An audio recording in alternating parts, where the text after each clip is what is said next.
کبھی سوچا ہے کہ اللہ تمہارا دن بھر انتظار کرتا ہو اور جب تم اس کو پکارو وہ تمہیں دیکھ کر مسکراتا ہو؟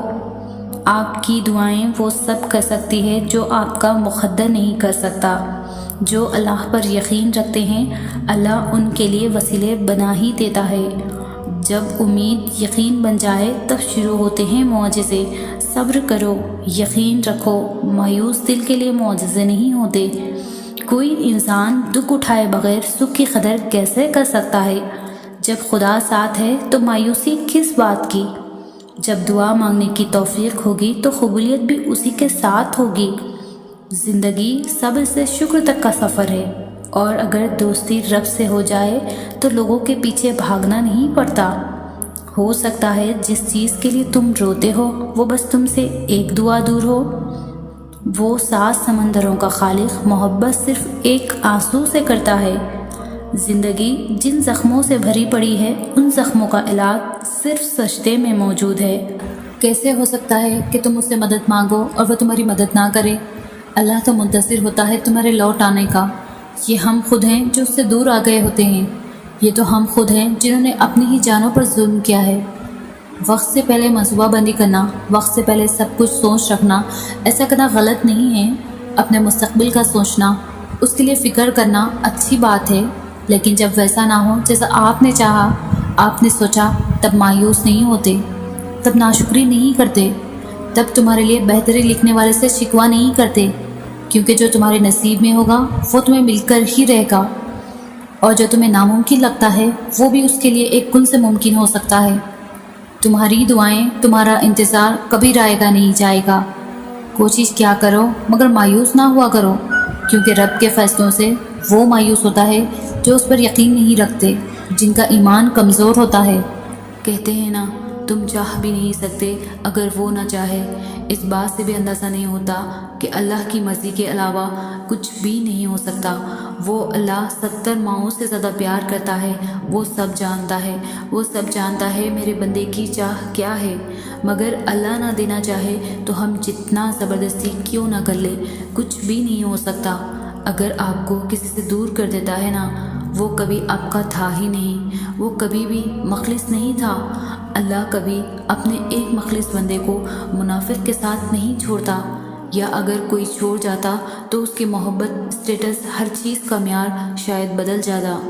خوشیاں چھوٹی چھوٹی چیزوں میں ہوتی ہے، محسوس کرو تو رب نظر آنے لگتا ہے۔ جب اس نے سب چھین لیا تو میں کہا کرتی تھی میں ہی کیوں، اور مجھے لگتا تھا کہ وہ اس بات کا جواب مجھے زندگی بھر نہیں دے گا، اور میں یوں ہی ساری زندگی اس سوال کے پیچھے بھاگتے بھاگتے تھک جاؤں گی۔ میں تو بھول ہی گئی تھی کہ اس کا سوال ہی تو اس کا جواب ہوتا ہے۔ پھر جب اس نے ہر شے سے نواز دیا تو مجھے حیرانگی ہونے لگی کہ میں نے تو اس قابل نہیں تھی۔ پھر میں نے سوال کیا، میں ہی کیوں؟ پتہ ہے اس نے مجھے میرے پہلے سوال کا جواب دے دیا، ڈھیروں نعمتیں عطا کر کے، مگر اس نے میرے اس سوال کا جواب نہیں دیا کہ یہ سب نعمتیں میرے لیے ہی کیوں۔ اب میں اس سوال کا جواب ڈھونڈنے کے لیے تمام عمر سجدے میں پڑی رہوں گی، شکر کے سجدے۔ کچھ سوالوں کے جواب نہ دے کر وہ کتنا بہتر کرتا ہے۔ کس نے کہا کہ اللہ باتوں کا جواب نہیں دیتا؟ کس نے کہا کہ وہ ہماری طرف متوجہ نہیں ہوتا؟ کس نے کہا کہ وہ ہم سے دور ہے؟ کس نے کہا کہ وہ دعائیں پوری نہیں کرتا؟ وہ پاک ذات، اس نے وعدہ کیا ہے کہ وہ تمہیں دے گا۔ تم مانگ کر تو دیکھو۔ وہ آسمان کا نور ہے جو رات کے پچھلے پہر 7ویں آسمان تک لاتا ہے اور کہتا ہے کوئی ہے مانگنے والا جسے میں دوں، کوئی ہے مجھ سے محبت کرنے والا تاکہ میں اس سے محبت کروں، کوئی ہے جس کے میں غم مٹا سکوں۔ کسی کی غلطیوں کو بے نقاب نہ کرو، خدا موجود ہے، تم حساب نہ کرو۔ انسان دونوں معاملات میں بے بس ہیں، دکھ سے بھاگ نہیں سکتا اور خوشی کو خرید نہیں سکتا۔ جو اللہ تعالیٰ کے دیے ہوئے رزق کو کافی سمجھے وہ زندگی میں کسی کا محتاج نہیں ہوتا۔ لوگوں کی مدد کرو، اچھے اخلاق اپناؤ، اس جہاں سے ایسے گزرو کہ تمہاری مہکتی ہوئی یادیں باقی رہ جائیں۔ زندگی کی سب سے بڑی فتح اللہ کے خاطر اپنے نفس پر قابو پا لینا ہے۔ حضرت علی فرماتے ہیں کہ معاف کرنے کی عادت اور حوصلہ پیدا کرو۔ یہ تو اللہ کا کرم ہے کہ اس نے انسان کے گناہوں کا پردہ پوشی کی ہے۔